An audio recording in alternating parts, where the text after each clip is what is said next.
আমরা আজকে দবনি তত্ত্ব শিখব। তো দবনি তত্ত্ব আমরা একটা টেকনিকের মাধ্যমে শিখব বরাবরের মতো। তো এখানে আমি কতগুলা হচ্ছে বিষয় লিখেছি। এই বিষয়গুলোর সাথে দেখবে তোমরা চিন্তা করলে দেখো শুধুমাত্র সন্ধি ছাড়া সবগুলোর সাথেই হচ্ছে ধবনি যেহেতু আছে, মানে ধবনি থাকলেই আমার হবে কি দবনি তত্ত্ব। দবনি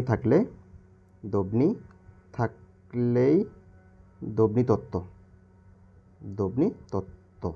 কিন্তু যেহেতু সন্ধির সাথে নাই, সন্ধি মানে হচ্ছে কি দবনির মিলন। দবনির মিলন। তাহলে এই টপিকগুলো হচ্ছে কি আমার দবনি তত্ত্ব। তো দবনি কোনো বাক্যের সাথে যদি আমার দবনি কথাটা যুক্ত থাকে তাহলে বুঝতে হবে এটা আমার দবনি তত্ত্ব। আমরা আজকে দবনি তত্ত্ব শিখব। তো দবনি তত্ত্ব আমরা একটা টেকনিকের মাধ্যমে শিখব বরাবরের মতো। তো এখানে আমি কতগুলা হচ্ছে বিষয় লিখেছি। এই বিষয়গুলোর সাথে দেখবে তোমরা চিন্তা করলে দেখো শুধুমাত্র সন্ধি ছাড়া সবগুলোর সাথেই হচ্ছে ধবনি যেহেতু আছে, মানে ধবনি থাকলেই আমার হবে কি দবনি তত্ত্ব।